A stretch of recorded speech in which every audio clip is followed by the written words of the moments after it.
नमस्कार आप सभी को।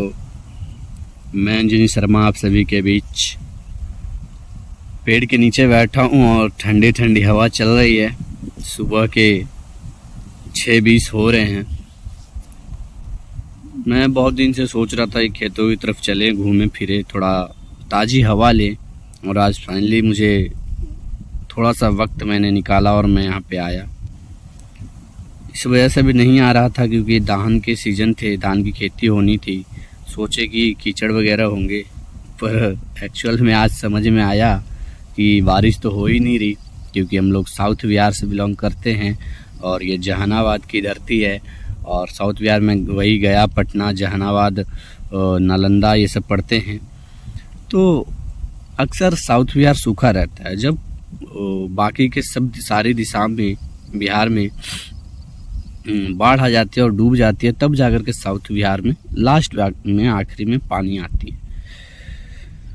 तो यही वजह है कि अभी मैं खेतों में आया हूँ, बैठा हूँ और मैं अपने चारों तरफ नज़रें घुमा रहा हूँ। कहीं कहीं किसानों ने ज़बरदस्ती हौसले बुलंद करके खेती की है, धान की रोपाई की है, और कहीं कहीं क्या लगभग 70% खेतों को छोड़ दिया गया क्योंकि हिम्मत नहीं हुई इनकी। पानी कहाँ से लाएंगे, सिंचाई की व्यवस्था नहीं है। मैं हूँ अपने यहाँ पे कई एकड़ के तरफ नज़र घुमाएंगे तो ऐसा एक भी सरकार की योजना के तहत ऐसी व्यवस्थाएं नहीं दी गई है कि लोग खेतों में सिंचाई कर सके, किसानों को राहत मिल सके। तो इसके लिए कौन आवाज़ उठाएगा, कौन उठाएगा? आप बताओ ना। आप तो खुश हो ना, सरकार बदल रही है बिहार में, खुश हो ना। महागठबंधन की जीत हो रही है कहीं ना कहीं, तो आप लोग तो उसकी खुशी में खुश हो ना। मुझे कोई फ़र्क नहीं पड़ता, इन किसानों को कोई फ़र्क नहीं पड़ता सरकार से। अगर अभी आप पूछने जाओगे ना कि वोट किस, तो हो सकता है चप्पल निकाल के मारेंगे। पूछो क्यों मारेंगे? क्योंकि वो तो अपनी खुशी में खुशी मना रहे हैं, और इनके दुख में दुख मनाने कौन आएगा? कौन आएगा इनके दुख में दुख मनाने? आप देखिए, ये खेत जहाँ इस वक्त जिस खेतों में धान होनी चाहिए, धान के पौधे होने चाहिए थे, उन खेतों में दरारें हैं। आप देख सकते हैं, इधर नज़रें घुमाएं तो जहाँ जिस खेतों में अभी धान के पौधे होने चाहिए थे, किसान को इसमें अभी लगा हुआ होना चाहिए था सुबह, उन खेतों में दरारें हैं, सूखा पड़ा है। क्यों खुश होंगे ये किसान? आप देख सकते हैं बहुत कम फसलें नज़र आएगी आपको। अगर आप चारों ओर अपनी नज़र घुमाते हैं तो बहुत कम किसानों ने खेती के लिए अपना हिम्मत और हौसला बुलंद कर करके आगे आए हैं। हालांकि मैं आपको बता दूं कि किसानों के लिए ये कर रहे हैं, वो कर रहे हैं, सिंचाई की व्यवस्था कर रहे हैं, तो मुझे नहीं लगता, आप कहीं भी नज़र घुमा के देखोगे तो मुझे नहीं लगता है किसानों के लिए एक भी सिंचाई की व्यवस्था की गई होगी। बिल्कुल नहीं, क्योंकि अगर की जाती ना मेरे भाई, अगर की जाती ना तो ये खेतें, इनमें दरारें नहीं होती, इनमें फसलें होती, और लोग भगवान के बारिश के सहारे नहीं रुके होते। क्योंकि वो आज न कल थोड़ा न ज़्यादा करते हैं, जिसके सहारे लोगों के दान हो जाते हैं। पर उससे पहले जो अपने स्तर से करना होता है इनको वो करते हैं। लेकिन सरकार कम से कम कुछ हेक्टेयर के बाद तो देती है ना सुविधा सिंचाई की। यहाँ तक अभी वो सुविधा नहीं पहुँची है ज़मीन तक। लोग अपनी तेल इतना महंगा है, डीजल इतना महंगा है, और उसके बाद तो लेयर भाग गया है, पानी नहीं मिल रही है कितने फीट गहराइयों तक। जिनके भी बोरिंग थे वो सारे फेल हो चुके हैं।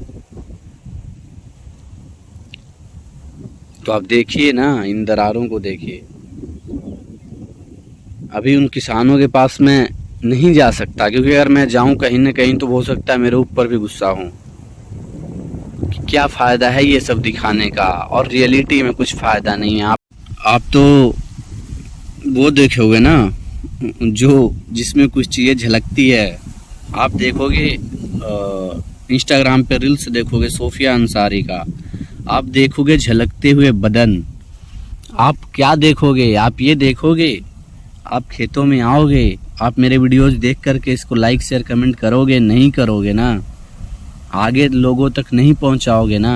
वो भी जानते हैं इन सारी बातों को, तो वो तो गुस्सा जायज़ है उनका ना, क्योंकि उनका नुकसान हो रहा है भाई। साल में वो लोग उम्मीद पे रहते हैं कि बारिश होगी, हम लोग खेती करेंगे। बिहार के लोग लगभग 70% से 80% लोग किसानों पे अभी की अपनी खेती पे निर्भर करते हैं। नौकरियों के लिए वही हो रहा है सरकार के, कभी कैंसिल, कभी वे, कभी अग्निवीर, कभी क्या बताएं आपको, आगे भी कुछ निकल जाएगा और वो हम पे शोभा नहीं देगा, है कि नहीं। तो ये सारी चीज़ें हैं भाई। और लौंडे क्या कर रहे हैं उनके, अरे किसानों के लौंडे क्या कर रहे हैं ये बताओ ना, क्या कर रहे हैं। कल की खबर, बिहार भर में उत्साह भर दिया है लौंडों में, नौजवानों में, यूथ में। हमारे भाई जो यूथ कल परसों ट्रेनें जला रहे थे, जो यूथ कल तक सरकार को गालियां दे रहे थे, आज वो यूथ एक सरकार के पार्टी के जीतने की खुशी में लालटेन जला रहे हैं। वो ऐसा लग रहा है जैसे कल को उनकी ज्वाइनिंग लेटर मिल जाए, नहीं है ना नौकरियों की, कल से वो IAS बन जाने हैं। उनको ये खबर नहीं है, ये फिक्र नहीं है कि हमारे खेतों हम इनको दिखाएं। स्टेटस लगाएंगे अग्निवीर का, स्टेटस लगा रहे हैं लालटेन जलाओ का, स्टेटस लगा रहे हैं तीर आसमान में जा रहा है भाई, चीरते हुए बादलों को बारिश करेगा हमारे खेतों में, हैं। करवाओ ना फिर। अगर कल को उसी सरकार को तुम गाली भी दोगे स्टेटस लगा के, आप ये स्टेटस भी तो हर एक युवा लगा सकता है कि हमारे खेतों में बारिश नहीं आ रही, सिंचाई की सुविधा नहीं है सरकार के द्वारा, तो हम कैसे करेंगे। क्यों भाई, क्यों नहीं, ये मतलब क्यों नहीं हो पा रहा है, आप बताओ मुझे।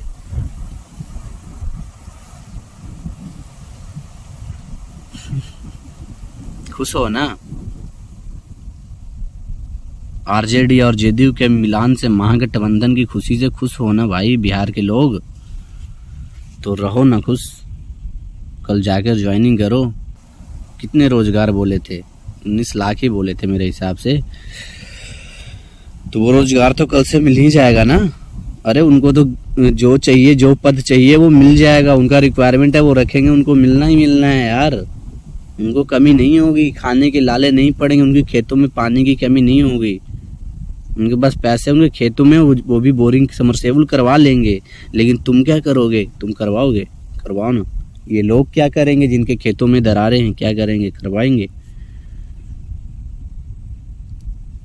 इंतजार करो, अगले 3 साल फिर इंतजार करो ना तुम भाई। मैं कहता हूँ बिहार पिछले 20 वर्षों से बर्बाद होता आ रहा है। अभी एक समय था, लोगों को उम्मीद थी कि अब हमारे बिहार को सुधार की एक आवश्यकता है और वो हो रही है। पर फिर से क्या हुआ, फिर से लोगों को झांसा दे करके फिर से एक वही लोग, क्या लोग तो वीडियो देखेंगे, न्यूज़ देखेंगे, रील्स देखेंगे, दिन भर बिजी होकर के रात में सो जाएंगे। वो तो नहीं सोते, वो हर पल हर क्षण अपना फायदे के लिए हर कुछ करते रहते, आपको अपनी बातों में फंसाते हैं और आप फंसते हैं। चलो ठीक है ना, बिहार की भोली वाली जनता, अपने आप को चालाक तो समझते हो मगर सही मायने में चालाक हो नहीं। सच कह रहा हूँ, हो नहीं, क्योंकि जिस दिन तुम रियलिटी समझ जाओगे ना, टाइम की वैल्यू, हाँ, इन चीज़ों की वैल्यू, इन खेतों की वैल्यू,